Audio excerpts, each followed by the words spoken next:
مرحبا بكم مشاهدينا الكرام في هذه الحلقة من برنامج المحاور الذي سنناقش فيه انعقاد مؤتمر باريس بشأن سوريا. هل سيأتي هذا المؤتمر بجديد؟ وما الأهداف المرجوة من هذا المؤتمر؟ وهل سيرسم خارطة جديدة لسوريا؟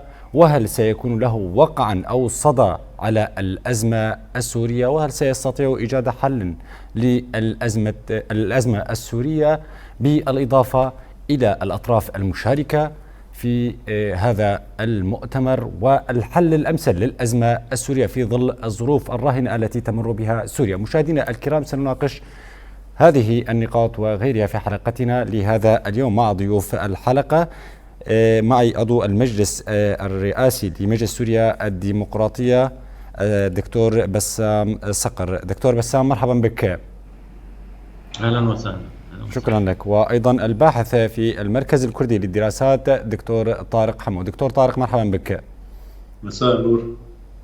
شكرا لك. سيد بسام، يعني هذا المؤتمر لا زال قيد الانعقاد في باريس والذي بدأ قبل عدة ساعات. يعني السؤال الذي يطرح في بداية كل مؤتمر وكل اجتماع عن الأطراف التي شاركت في هذا المؤتمر. مساء الخير لك وضيفك الكريم والسادة المشاهدين. المؤتمر هو مؤتمر يخص دول، يعني دول أوروبية وأمريكا، بس للأسف أمريكا تمثيلها كتير ضعيف يعني على مستوى مراقب، وبعض الدول العربية. ووزير الخارجية وزير خارجية الحكومة المؤقتة في سوريا المؤقتة. ما أرى أن هذا المجتمع لن يأتي بجديد، ما زال باكرا التكهن، وهو مؤتمر يتبع ما عقد في الرياض وابتدى في العقبة.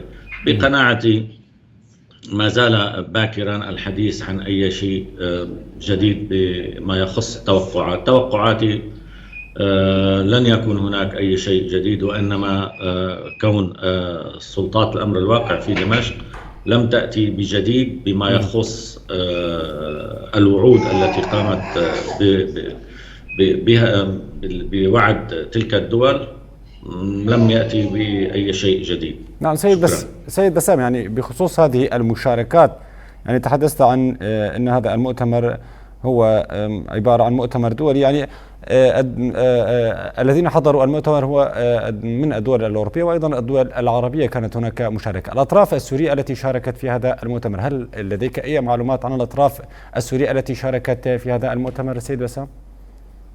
طبيعي يكون المشاركات كون دول هي ستكون ممثلة بوزير الخارجية.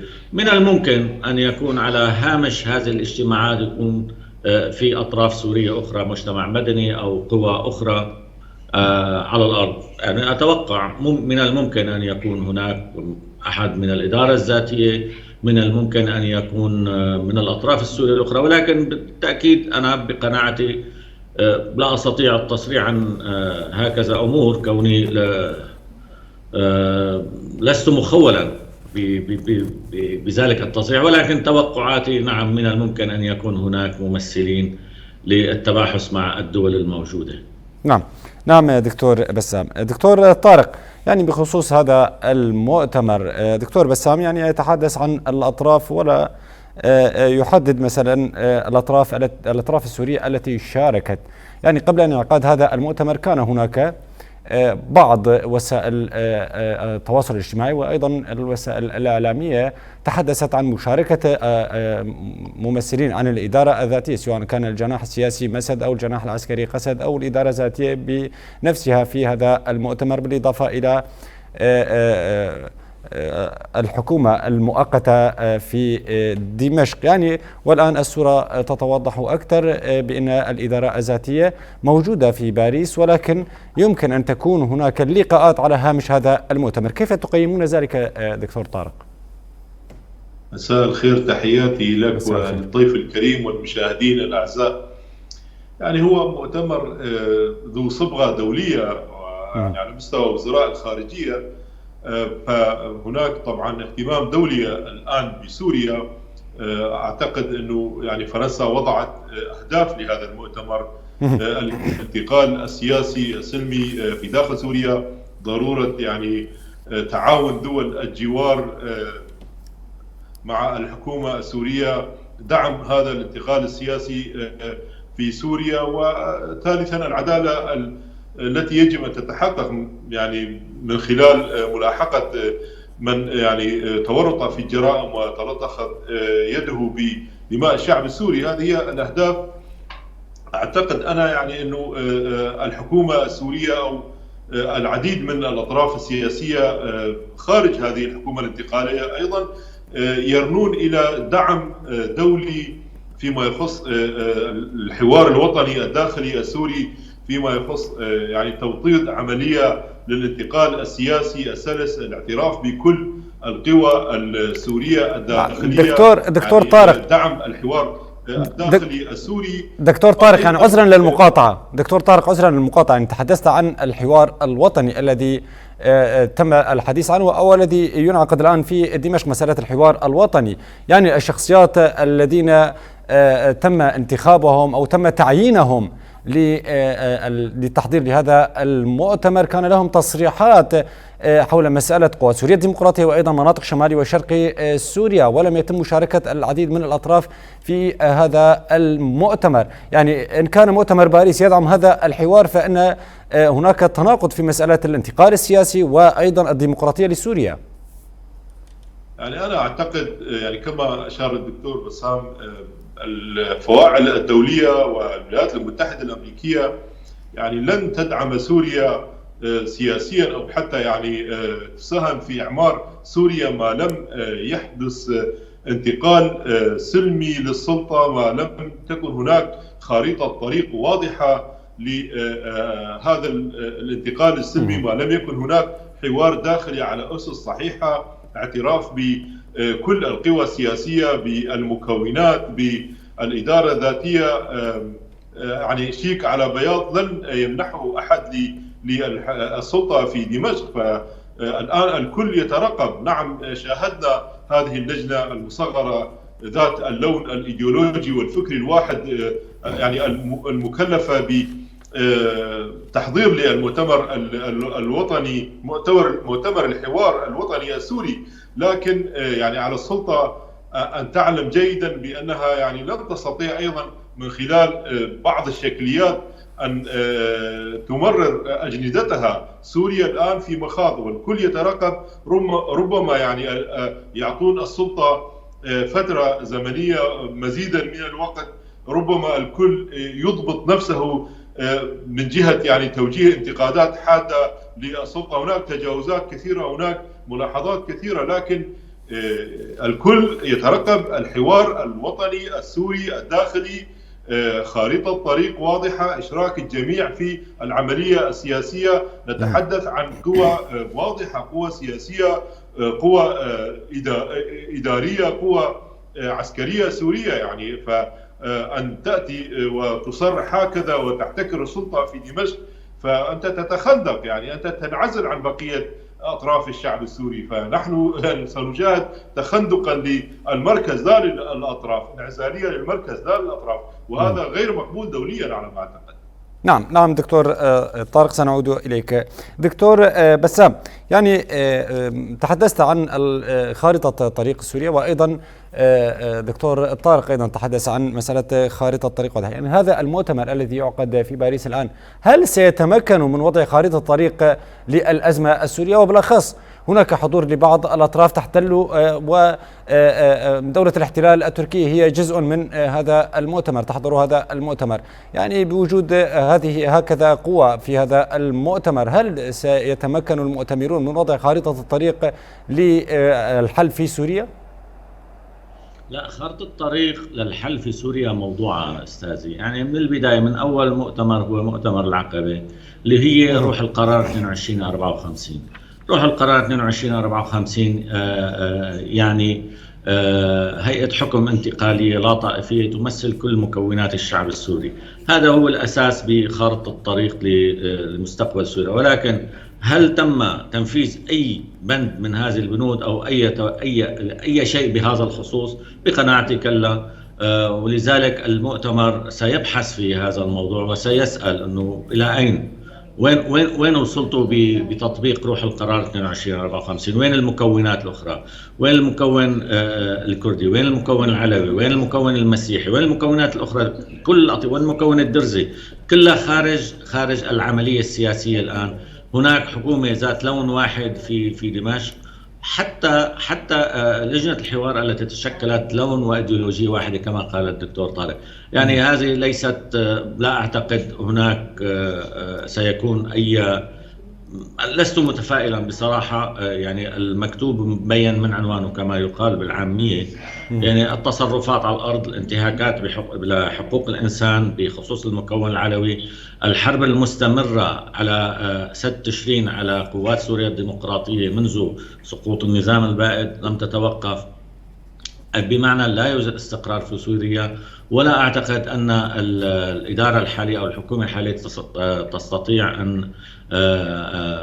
أن تبقي على الاستقرار في سوريا، أو حتى يعني استقرار مؤقت، أو يعني حتى الناحية الأمنية كمان غير موجودة. الناحية الاقتصادية سيئة نحو الأسوأ. يعني من جميع النواحي لا أعتقد أن سلطة دمشق قادرة على إنجاز أي شيء دون أن يكون هناك تشارك مع كل مكونات الشعب السوري. نعم دكتور بسام، يعني بخصوص هذا القرار، يعني أنت ذكرت بأن هذا المؤتمر هو امتداد، يمكن القول بأنه امتداد لنتائج اجتماع العقبة، والذي يمثل روح القانون 2254 القرار الأممي. يعني هذه الحكومة بمجرد ما وصلت إلى السلطة وسقط النظام السوري صرح بأن هذا القرار لم يعد له أي فاعلية على الأرض، لأن هذا القرار وضع للتفاوض بين الحكومة والمعارضة، يعني النظام السوري والمعارضة. واليوم النظام السوري قد رحل ولا توجد معارضة، فإذا هذا القرار لا يمكن التقيد به. يعني بخصوص هذا القرار الذي تحدثت عنه، يعني هذه الحكومة كان هذا تصريحها بهذا الخصوص دكتور بسام. للأسف الشديد نعم، يعني رفضوا القرار 2254. يعني طبعا الأنظمة الدكتاتورية، ليش النظام البائد كان معترف في 2254 كمان كان رافضه. هلا جير بيدرسون موجود اليوم، موجود بباريس، وهذا دليل على انه المؤتمر ماشي. 2 الدول العربية بالعلن حكت فيه، والدول الأوروبية. يعني القرار لا يعني انه ان تكون حكومة دمشق مع الاطياف الثانية. نحن بناخذ روح القرار انه هيئة حكم انتقالية. اين هي تلك الهيئة؟ ان يكون كل مكونات الشعب السوري ممثلة في الهيئة أو في الحكومة المؤقتة، لا أحد إلا كل من لون واحد. أين الحفاظ على الاستقرار؟ إنشاء حفاظ على مؤسسات الدولة. انهارت مؤسسات الدولة، لا يوجد أي مؤسسة للدولة، أصلا لا يوجد دولة بهذا المفهوم. من خلال ما تم بعد سقوط النظام البائد، سقط النظام وسقطت الدولة. هلا على السلطة الحالية لبناء دولة حديثة وجديدة، وكلنا نأمل عليها أن تشارك كل مكونات الشعب السوري، وبالأخص مجلس سوريا الديمقراطية وقوات سوريا الديمقراطية. هي الجهة الوحيدة، قوات سوريا الديمقراطية ومجلس سوريا الديمقراطية هي القوة الوحيدة على الأرض الممثلة سياسيا وعسكريا، ويجب أن تكون مشاركة أصلا من جميع النواحي. هي الأقوى. أنا لا أستطيع فهم كيف الدول بشكل عام تتجه نحو النصرة أو نحو هيئة تحرير الشام لتسليمها هكذا حكومة، وأن تعطي صبغة اللون الواحد دون مشاركة وإقصاء كل المكونات الأخرى. نعم دكتور بسام. دكتور طارق، يعني بخصوص هذه الاجتماعات أو المؤتمرات، وأقصد هنا مؤتمر باريس، يعني التحديات التي تواجه هذه المؤتمرات والاجتماعات ومدى فاعليتها في حل الأزمة السورية.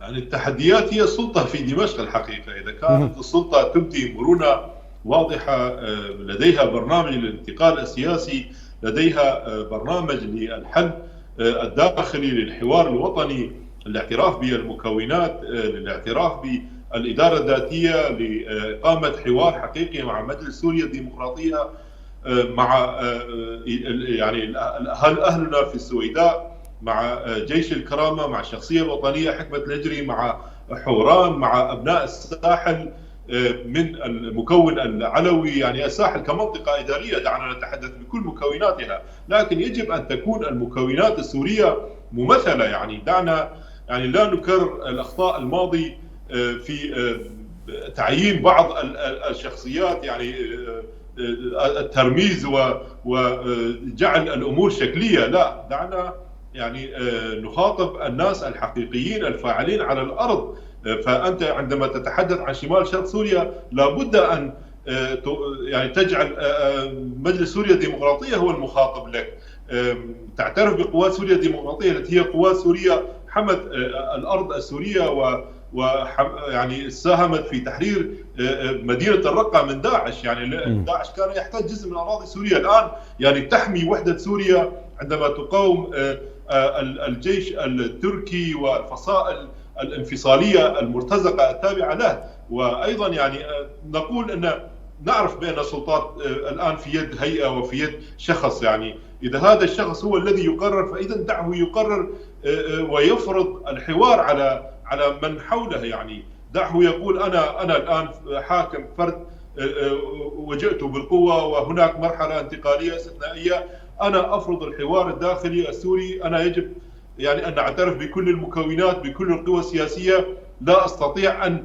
يعني أتخطى على منطقة أقفز فوق منطقة الساحل، وعلى المكون العلوي أقفز فوق منطقة السويداء وفوق المكون الدرزي ومن يمثله، وكذلك الحال في شمال شرق سوريا على كافة. يعني أنا أتحدث عن شمال شرق سوريا بوصفها جهة إدارية لديها تمثيل سياسي، لا أتحدث يعني عن المكون الفلاني أو المكون الإعلاني، لكن هناك يعني عناوين واضحة سورية كلنا نعرفها. يعني عندما نتحدث عن السويداء نعرف عن من نتحدث، كذلك منطقة الساحل، كذلك حوران، كذلك شمال شرق سوريا.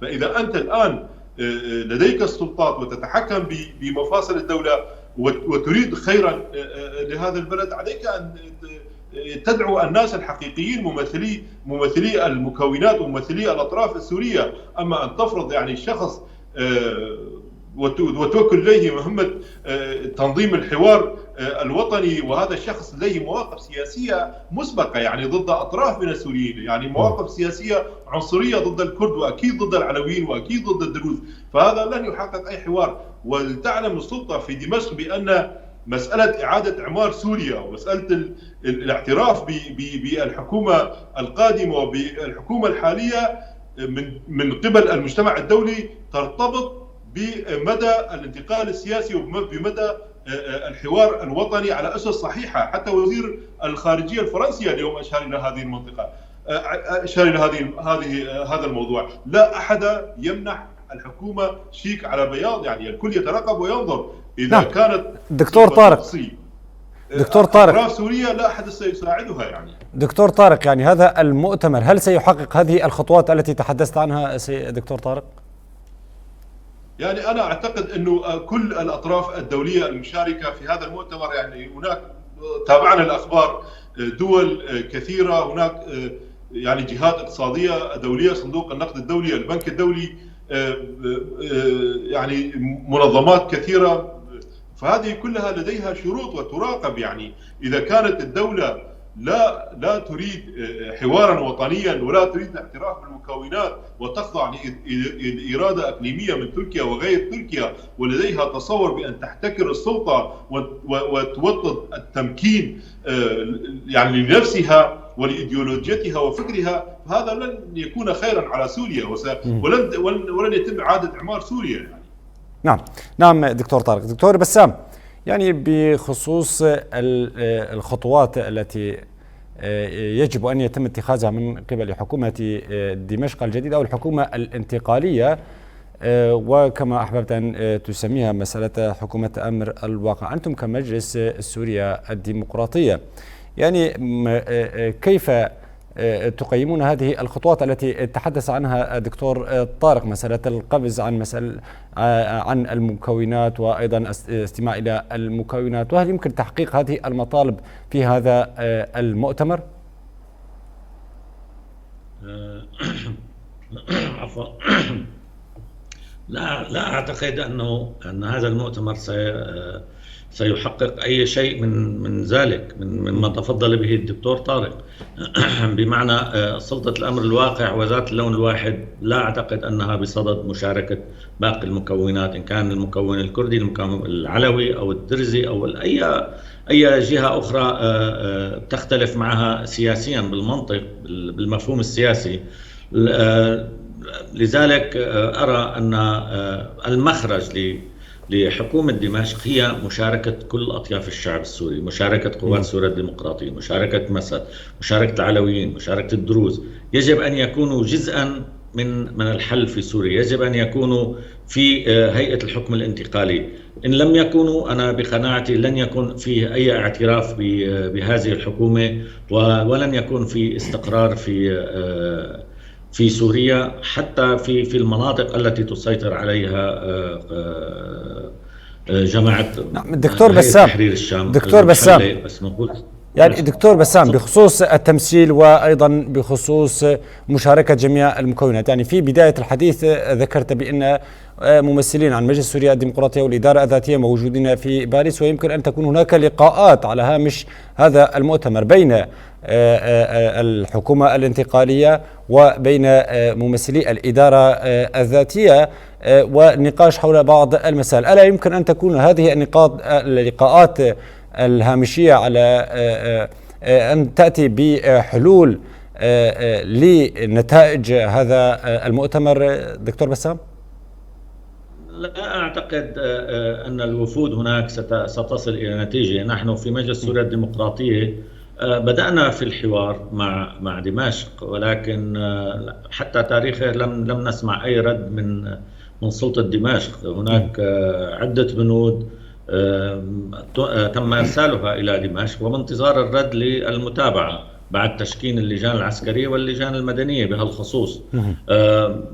طبعا هذا حسب الطلب السوري، طلبنا نحن ومتابعة الدول الدولية، إن كان أمريكا، فرنسا، حتى الدول العربية عم بتتابع الأمور هاي، إنه ممكن نوصل لنتيجة أم لا. ولكن الواضح حتى تاريخه لم يأتي أي رد من حكومة دمشق بخصوص متابعة الحوار.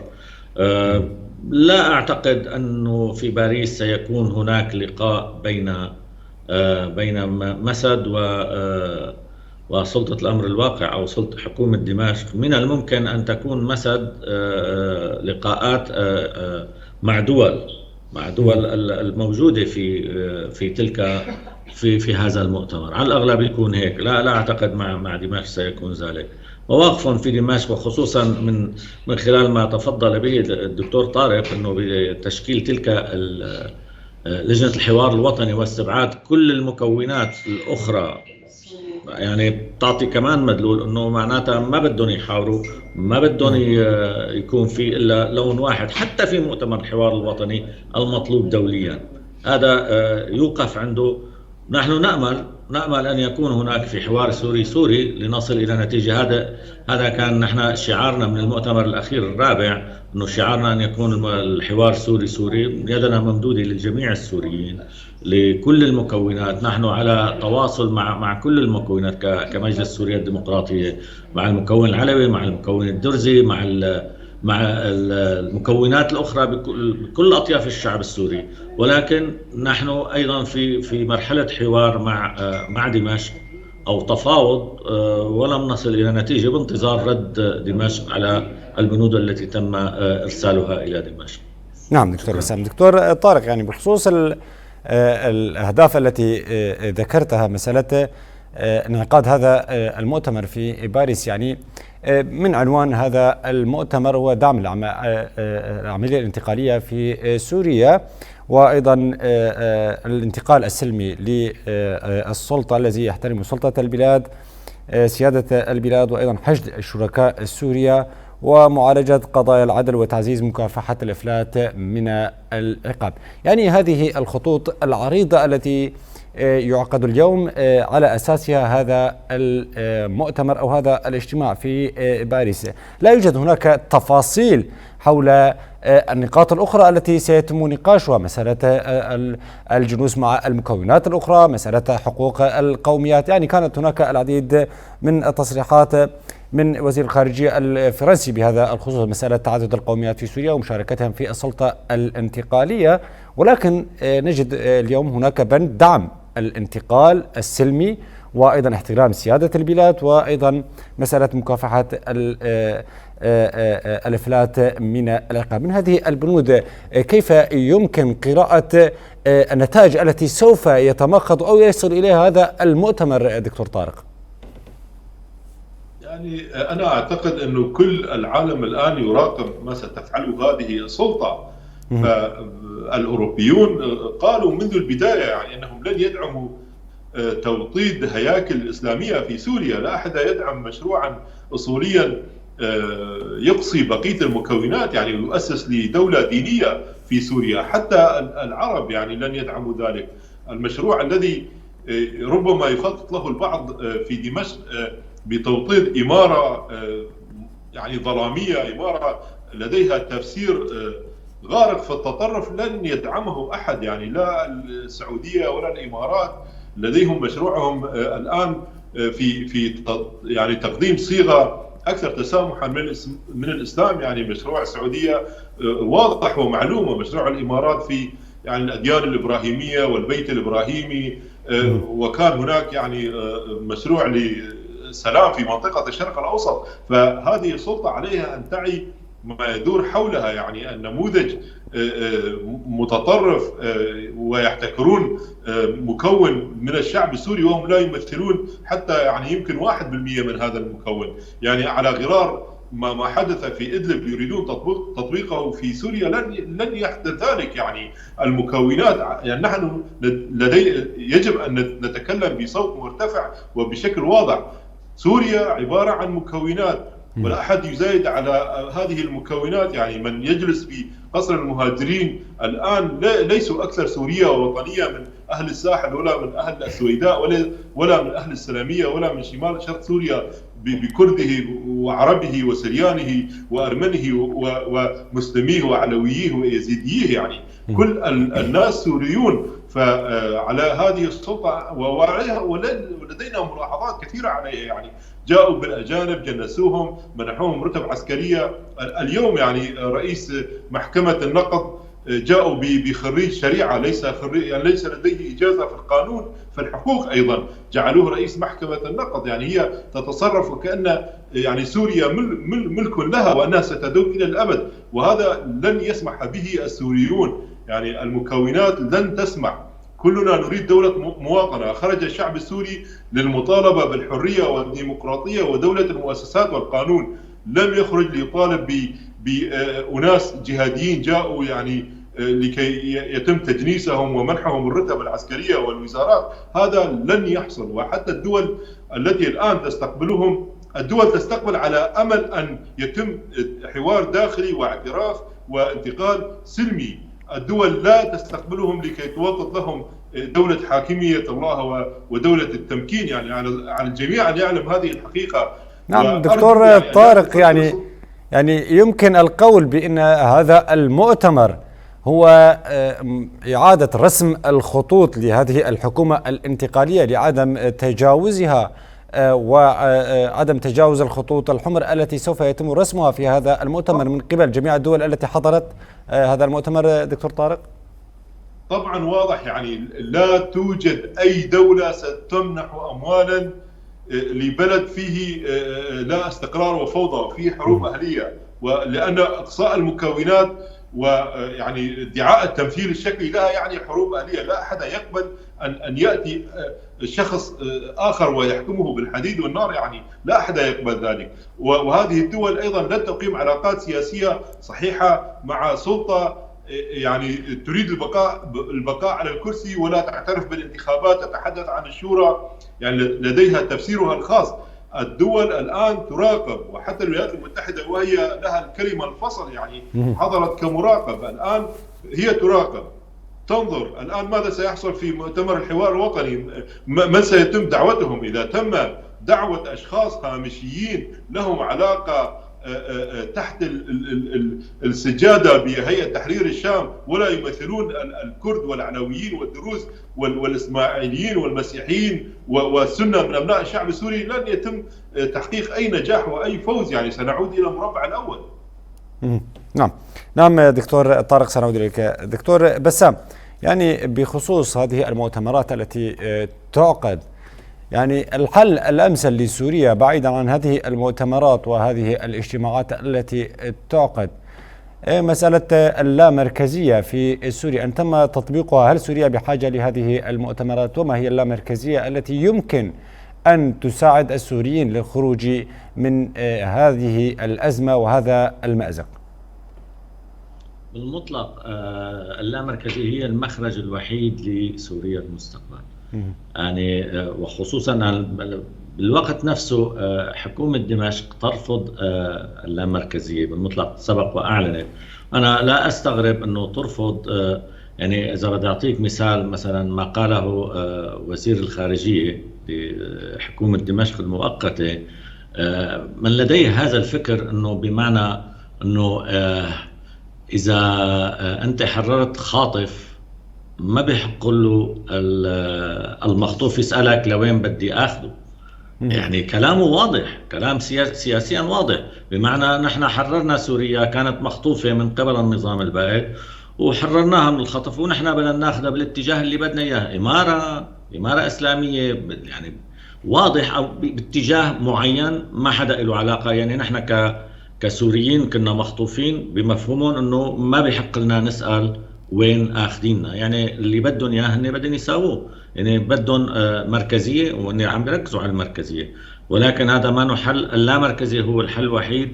نحن في منطقة الساحل، أنا ابن الساحل، بالمطلق فيني بعض إحصائيات ومتابعات مع أبناء الساحل، 80% يريدون اللامركزية، السويداء يريدون اللامركزية، شمال شرق سوريا يريدون اللامركزية. يعني ماذا بقي للسوريين؟ يعني هل حكومة دمشق تمثل كل السوريين؟ طبعا لا. هو الحل الأمثل لكل سوريا، وهو المخرج للخروج من عنق الزجاجة الموجودة في سوريا. صدقني الدول لن تدعم ولن تعترف بحكومة لن تمثل كل السوريين. الرسالة واضحة اليوم من الأمريكان، وجود تخفيض التمثيل إلى صفة مراقب، هذه رسالة واضحة. كمان عدة رسائل أرسلت عبر البارحة من الأمن القومي، أعطى تصريح بمعنى الجهادي ما ممكن يكون ديمقراطي. من فترة أيضا ماركو روبيو وزير الخارجية أثناء جلسة استماع ركز على تمثيل كل المكونات السورية من أجل الانتقال السياسي الصحيح. كل هذا إذا ما تحقق لن يكون هناك في أي اعتراف بحكومة دمشق، ولن يكون في أي مساعدات مالية، ولن يكون في إعمار. لذلك على سلطة دمشق أن تفكر بشكل جيد لإنقاذ سوريا إن كانوا فعلا يريدون إنقاذها. نعم الدكتور بسام، يعني اللامركزية تحمل عدة أشكال. الشكل الذي تحتاجه سوريا في هذه المرحلة الحساسة. هلا اللامركزية في تعريفات مختلفة للامركزية، ما بدنا نفوت فيها بالإعلام هلا، بس يعني بنحكيها بشكل مبسط انه كل منطقة هي تدير نفسها بنفسها. الأمور السيادية تترك للعاصمة دمشق، الأمور الخدمية والحياتية هي تدير حالها بحالها. يعني ليش أنا بدي المحافظ مثلا يكون من أي منطقة؟ ليش أنا ما أقدر انتخبه؟ ليش ما أقدر انتخب قائد الشرطة تبعي؟ ليش ما أقدر أنا انتخب البرلمانيين تبعي بمنطقتي أنا؟ يكون تمثيل بهالاتجاه هذا. الأمور السيادية تترك للمركز، بينما الأمور الأساسية ليش أنا ما يكون الشرطة من عندي من المنطقة، مثل أسوة بكل الدول التي أساسها فيدرالي. يعني أنا ما عم بطرح الفيدرالية هون، ما لن أطرحها، عم نطرح اللامركزية بمفهوم بسيط جدا، أنه بالأمور الخدمية حد أدنى أنه المنطقة تدير نفسها بنفسها، وما أنه يتدخلوا بالشاردة والواردة بدمشق مثل ما كان سابقا من السلطة المركزية. هذا كتير مهم. كل مناطق سوريا بعتقد اللي فيها ما بس الأقليات وفيها حتى المكون، معلش لو حكينا الكلمة المكون السني كمان في منهم عم بيطالبوا باللامركزية. نعم نعم دكتور بسام. دكتور طارق، يعني بخصوص مسألة انعقاد هذه المؤتمرات وأيضا مسألة اللامركزية، يعني السيد بسام تحدث بنقاط مهمة وأوضحها بشكل مبسط. يعني شكل حكومة دمشق، أنت أيضا شرحت هذه الحكومة، وأيضا السيد بسام أيضا شكل هذه الحكومة. إن كان شكل هذه الحكومة واضحا وإيديولوجيتها واضحة وفكرها واضح لهذه الدول، يعني لماذا هذا التماطل أو المماطلة من قبل هذه الدول في التعامل بشكل حاسم مع هذه الحكومة وفرض بعض الأمور عليها؟ يعني مسألة فرض الشريعة الإسلامية على بعض المناهج الدراسية وأيضا على الشعب في هذه المنطقة، مسألة اللون الواحد. حكومة الإنقاذ هي التي تسيطر على كافة مفاصل الحكومة الجديدة، عدم مشاركة المكونات، يعني هذه الأمور واضحة للعلن. ومسألة المؤتمر الحوار الوطني هو الشكل الأوضح لما ستؤول إليه الأوضاع في سوريا. لماذا المماطلة في هذا المجال دكتور طارق؟ ليست هناك مماطلة، يعني الآن يعطوهم فرصة.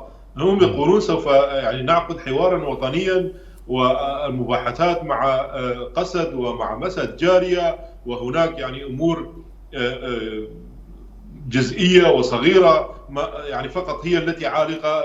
الأمور الكبرى تم إذلالها، تم تذليلها. يعني هذا هم يقولون ذلك، يقولون نحن في حوار مع السويداء، يقولون أيضا نحن في حوار مع الساحل، في حوار مع حوران. فالدول تراقب، يعني تعطيهم مجالا، لكن ليس شيك على بياض. يعني أمريكا حتى الآن لم ترفع قانون قيصر، والأوروبيون قالوا لن ندعم هياكل الإسلام السياسي، وحتى العرب، يعني الإمارات هي دولة فيدرالية، يعني لذلك ستؤيد النموذج اللامركزي في سوريا. السعودية لديها تصور متسامح للإسلام، وهي الآن تحارب التطرف، فلن تدعم حكومة متطرفة يعني. ولا العرب لن يقبلوا أيضا أن تتنازل السلطة الانتقالية التي جاءت بالقوة عن سيادة سوريا لتركيا. ويعني هناك أمور خطيرة عن قواعد عسكرية تركية، عن ترسيم الحدود البحرية لسوريا بحيث تتمكن تركيا من الاستيلاء على ثروات الشعب السوري. فهذه يعني كلها أمور لا تظن السلطة في دمشق أنها يعني سوف تمر هكذا. الكل يراقب، هناك وقت منح للسلطة، فإذا يعني أصرت على هذا الانسداد يعني الكل يملك خيارات أخرى. الأوروبيون يملكون خيارات، أمريكا تملك، حتى السوريون المكونات تملك خيارات. يعني لا تظنن السلطة بأنها يعني قوية إلى الحد الذي تستطيع فيه إخضاع كل السوريين لنفسها، لن تستطيع ذلك. يعني لذلك حتى المكونات، حتى يعني القوى السورية الأخرى أيضا تعطي السلطة وقتا زمنيا، لكن هي واضح أنها تركب رأسها، يعني تدير كل الأمور بحسب إيديولوجيتها وفكرها هي. ونحن رأينا يعني كيف جنسوا الأجانب ومنحوهم رتب عسكرية، ثم عملوا هذه الهيئة للحوار الوطني تضم أشخاص غير مرغوبين. يعني هذا الدغيم غير مرغوب فيه، رجل يعني لديه مواقف عنصرية ضد مكون سوري. وقبل ذلك يعني أهلوا أبو عمشة وحاتم شقرة وسيف بولات والمجرمين الحرب موجودين على لوائح الخزانة الأمريكية، معاقبون، عينوهم في الجيش الوطني. وإدلب ما زالت يعني إمارة ظلامية يحكمونها، وهي أي مكون سوري الآن يستطيع أن يعيش في إدلب. نكون صريحين، يعني كل المكونات تستطيع أن تعيش في الساحل، كل المكونات تستطيع أن تعيش في السويداء، كل المكونات تستطيع أن تعيش في شمال شرق سوريا. لكن الأبناء المكونات الأخرى وضمنهم السنة يعني التنويريين غير الطائفيين وغير الظلاميين، هل يستطيعون أن يعيشون في إدلب؟ يعني سوريا الآن تتجه إلى مستقبل مجهول يعني، والمبادرة في يد السلطة ومن يسكن قصر المهاجرين الآن. نعم دكتور طارق، يعني برأيك هل سلسلة هذه المؤتمرات والاجتماعات ستستمر كما حصل أيام النظام الساقط نظام بشار الأسد. كانت هناك اجتماعات لجنة دستورية ولجنة التفاوض والعديد من المنصات التي كانت تجتمع من أجل حل الأزمة السورية وأيضا الوصول إلى صيغة معينة للأزمة السورية. اليوم أيضا منذ سقوط بشار الأسد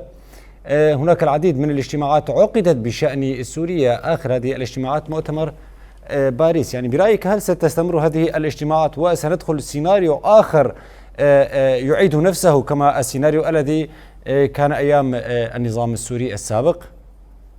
لا شك لن تستمر إلى ما لا نهاية. يعني هذه المؤتمرات تعطي السلطة نقاط، يعني مؤتمر باريس هناك نقاط، يعني انتقال سياسي لداخل البلاد، عملية سياسية، حوار داخلي وطني. هذه الأمور إذا لم تجري وإذا يعني بدأت الانتهاكات تستمر، هذه الانتهاكات التي تجري في الساحل في مناطق أخرى في حمص، هذه يجب أن تتوقف. يعني السوريون لا يقبلون أن تستمر هذه الانتهاكات إلى ما لا نهاية، ويعني يتم يعني تفلت الناس من المسؤولية. يعني لا يتم محاكمة المجرمين الذين يقتلون الناس على الهوية. يعني هذه مخاطر كبيرة ومخاطر في حرب أهلية. يعني الكل لديه خيار، كل مكون سوري لديه خيار آخر. يعني لا أحد سيستسلم هكذا لمجموعة من الناس الآتين من خارج سوريا يعني يقتلوهم، لن يقبلها. السلطة الآن بهذه العقلية هي التي تقسم سوريا، يعني هي التي تضر بالوحدة الوطنية، هي الانفصالية في هذه الحالة. نعم دكتور طارق، السؤال الأخير أوجهه إليك، يعني في مسألة عقد هذا مؤتمر باريس اليوم، يعني برأيك هل سيحقق مؤتمر باريس، وأنت ذكرت بأن هذه المؤتمرات لن تستمر ولن تطول كثيرا، يعني هل سيحقق هذا المؤتمر ما عقد من أجله؟ أنا باختصار الأمر في يد السلطة في دمشق. يعني عملية انتقال سياسي، حوار وطني صحيح، حل المشكلات داخليا، عدم الإذعان لدولة إقليمية مثل تركيا، عدم مصادرة حقوق السوريين، التوقف عن هذه الانتهاكات، وسوف يحدث انفراجة ويحقق مثل هذا المؤتمر غرضه. يعني نعم دكتور بسام، يعني السؤال الأخير في هذه الحلقة بشأن عقد هذا المؤتمر، أنتم كمجلس سوريا الديمقراطية، يعني موقفكم من عقد هذا المؤتمر ومطالبكم كمجلس سوريا الديمقراطية من عقد مثل هذه المؤتمرات من الدول العربية ومن الدول الأوروبية وأيضا من الولايات المتحدة الأمريكية التي حضرت كمراقب في هذا المؤتمر. تفضل. لا، نحن كمجلس سوريا الديمقراطية يجب أن نكون جزءا من الحل السوري. من يومنا أيام النظام كنا مستثنين من الحل في سوريا، والآن نحن أيضا خارج الحل السوري، كون لم نصل إلى أي تفاهم أو أي توافق مع دمشق الآن بصفتها لحكومة مؤقتة بصفة لون واحد لا تمثل أغلب السوريين، هي موجودة هناك. لذلك الطلب من الدول أن نكون جزء من الحل السوري، أن نكون أساسي في أي قرار أو أي حكومة هيئة حكم انتقالية في مستقبلا.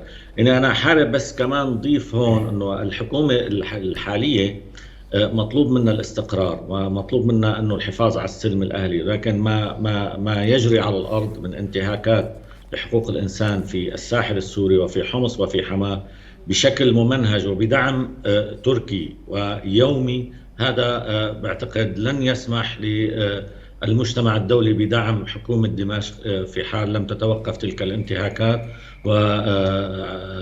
وما يقومون به. عليهم أن يوقفوا تلك الانتهاكات وأن يقوموا بالحوار مع كل المكونات السورية، وعلى رأسهم مجلس سوريا الديمقراطي وقوات سوريا الديمقراطية، لنصل إلى حل ولازدهار سوريا المستقبل. نعم عضو المجلس الرئاسي لمجلس سوريا الديمقراطية الدكتور بسام صقر، نشكرك جزيل الشكر على انضمامك اليوم في هذه الحلقة. شكرا لك.